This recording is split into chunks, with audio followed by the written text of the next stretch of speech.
It's kind of strange to get off a cruise ship, walk on a road called Lincoln Street, and find yourself facing a Russian Orthodox church. But that's exactly what you'll find in the old Russian capital of Sitka, that on March 30th, 1867, was sold with the rest of Alaska to the United States for the sum of $7.2 million. Hello everyone, we just checked off of the ship, and so we are now officially in Sitka, Alaska. So welcome as we come to Sitka, Alaska, Alaska's old Russian capital, the Norwegian Bliss. A lot of excited people. This is our first port of call after 3 days of sailing out of Seattle, Washington. And we're gonna go check out this town that used to be the Russian capital of Alaska. And we plan on visiting the Sitka National Park, which is, and then we see in the background there the Tongass National Forest, and then we'll go from there and see what else we can find. We have 4,400 people getting off the ship. There is a lot of lines.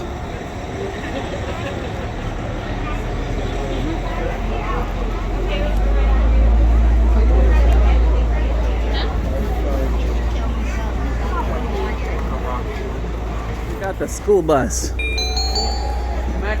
bus. Yeah. The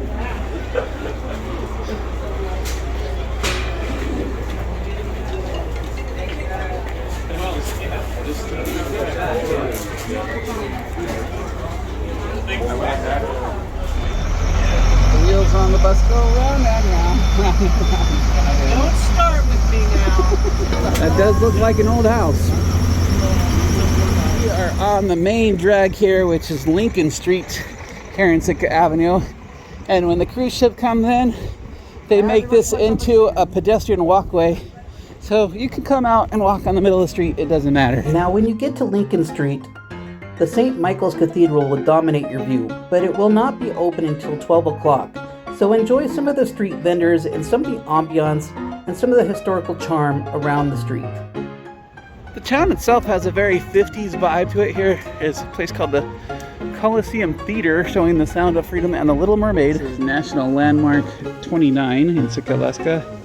The Statuen Building. It was built as a residence for Russians.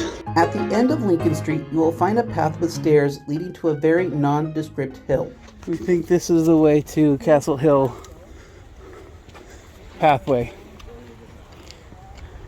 So far we've seen a cannon. Beautiful flowers here though. Those are pretty cool. We are here on Castle Hill, where on October 18th, 1867, the Russians sold Alaska to the United States for a sum of $7.2 million, which is about 2 cents an acre. The ceremony took place at 11 a.m. There was 150 Russian troops here and 200 American troops that took over this city and the entire state of Alaska. Several plaques here talking about the U.S. flag raising here. Beautiful viewpoint from up here. You can see pretty much the entire bay from here.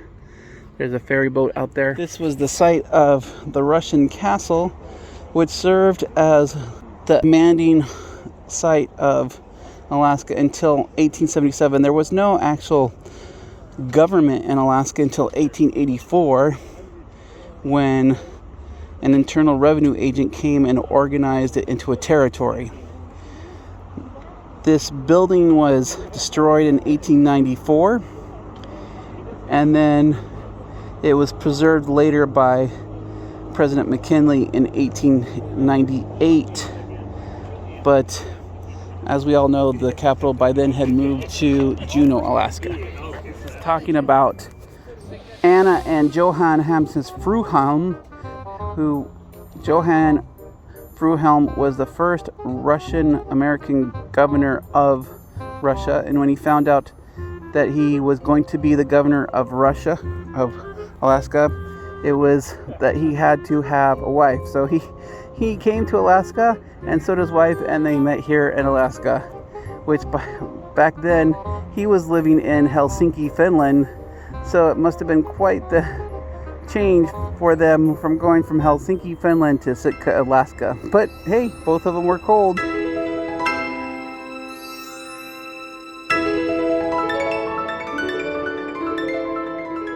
We're all the way in Alaska, and they're selling tortas. That's awesome. You can get a Korean torta in Alaska. That's awesome. The strike of 12 lets you know it's time to go visit St. Michael's Cathedral, the Russian Orthodox Church.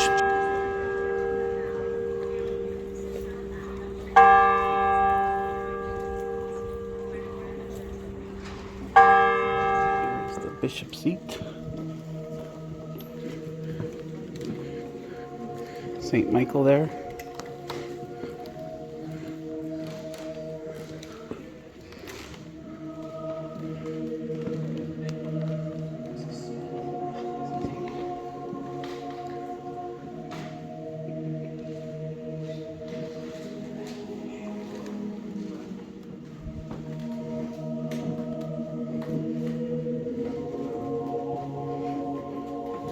This is Our Lady of Sitka here.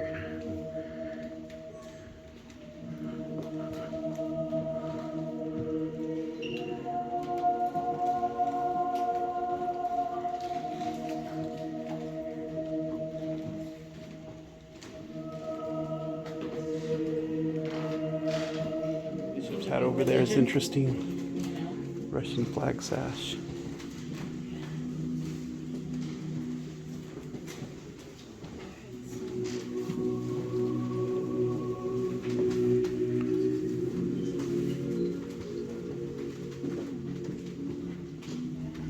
After visiting St. Michael's, it was only fitting that we visit the Bishop's house, which is now an official national monument. We're here at the Bishop's home, where we don't know, but I'm going to go up those stairs and find out. It's what? It's like a mini St. Michael's. Welcome to the Chapel of Annunciation. The house finished being built in 1842, and shortly after, in 1843, this chapel was consecrated. It served as a place of worship as long as the house was a place of residence, which was over 120 years, during which time about 14 bishops lived here, amongst other clergy. But in 1960, the house had become pretty dilapidated and money was being raised to renovate it. However, St. Michael's Cathedral burnt down in 1966, and the church had to choose between either renovating the house or rebuilding the cathedral, and naturally they chose rebuilding St. Michael's. And so the house was abandoned in 1969. 3 years later, the Park Service acquired it, and part of the terms of that acquisition were that, after the renovations were done, this would return to being a place of worship. So after 16 years, in 1988, the chapel was reconsecrated, and still to this day, this is a place of prayer. People come here on Fridays. Typically, we enter towards a little early. But right now, we are in what is called the nave, or the main part of the chapel. We are separated from the sanctuary, also known as the altar room, which is considered holy ground reserved for clergy. And we're separated by a wall called the iconostasis. And the important part of that word is icon. All the depictions of famous religious figures you'll see along that wall and even throughout the chapel, and even painted on those doors, are called icons. They have a little halo behind their head. And they are important to were important to the Orthodox Church, being something to be shown rather than told, which is important particularly before the Gospels have been translated to a lot of the native language. They spiel downstairs. Picture of the Tsar, I assume, I think. Correct. Not too much to say about the guest room. More of a private conversing room. There would have been a seminary on the first floor, and an attendant. He rarely would have been alone. Is the bed of the bishop? He was 6'4". It's actually a short bed because they believed in sleeping sitting up, and that's why they have the extra pillows. And there is the bishop's desk, which he built himself. We've got our fancy wallpaper again. The room kind of also shows off, I think, the cosmopolitan nature of Sitka at the time. It was called the Paris of the Pacific. So we've got our wallpaper from New Orleans. We've got this set of china. This is an original. This is a Spode set. The original is believed to be from the Hudson Bay Company in England. And, you know, in the pantry we'd have spices and those tea bricks that would have come from China. I will get out of people's ways. Additionally, you'll see a large satchel in there. It was found in the house when we acquired it, but we're still not 100% certain what it is. Either seal or walrus gut skin. What? But we don't know. Any marine mammal gut skin bag usually is used to prevent. This is the bishop's library here. Lots of books that he could use to study all the different pamphlet news items that would come into town. If you have time, the visit's free, and what's most amazing to me, all those things in the house were held up by a house that was made with no nails. Look how that was built. No nails built for the walls of this house, just pine trees lodged together. After visiting the bishop's house, we went a little bit farther back in time and visited Sitka's Totem Pole Park, which was a fun walk.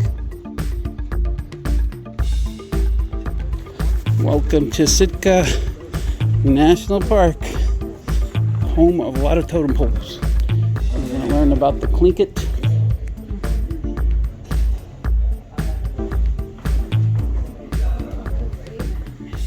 People of the Raven. This is a Tlingit warrior helmet. This would be what they carved for battle protection for their face and head protection. The shock value was also very important, and they would be individually carved for the person. Beautiful blankets there.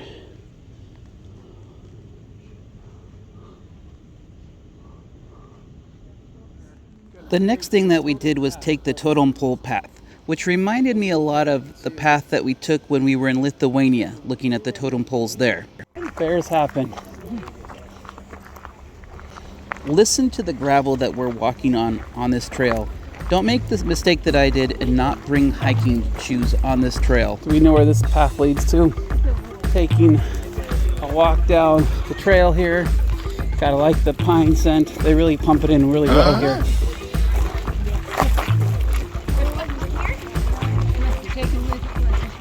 So these are like authentic, but they're authentic, but they're not forced. from this place. Yes. Yeah, they're all forced because all of the natives were relocated to this place by force.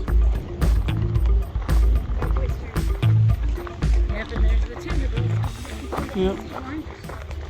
I'm by myself now with the totems because my family didn't want to walk any further to the fort. They took $20 from me and they left me on the trail by myself here. So hopefully this fort is cool, or at least the totem pole over there is cool because it cost me $20. I can hear the eagles. Can't see them, but I can hear them. Here is the main totem pole. It's pretty tall. And there's a plaque over here. What does the plaque say over here? It says the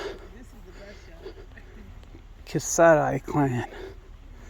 It says the Kisadai clan of the Tlingit tribe fought here against the invading forces in 1804.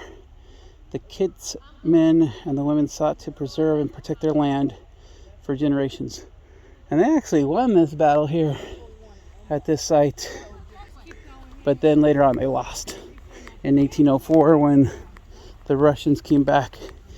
And as we learned from the bishop's house, they were prohibited from coming back into the walls for 40 years. I'm here by myself. The thing says, "Who will keep the land?" Again, talking about the attack. This is where the natives would have come and made sure right here. But right here. So that's a beautiful place. And I'm here by myself. That's kind of interesting. You can see that the totem's are only half of the log. It's carved hollow in the middle. I did not know that. Well, that's going to do it for this episode of our historic Sitka, Alaska adventure. Hope you enjoyed it. If you did, please give it a like and a thumbs up, and we will see you in the next video. The canoes are coming back. Everybody's coming back. It's time to get back on the boat.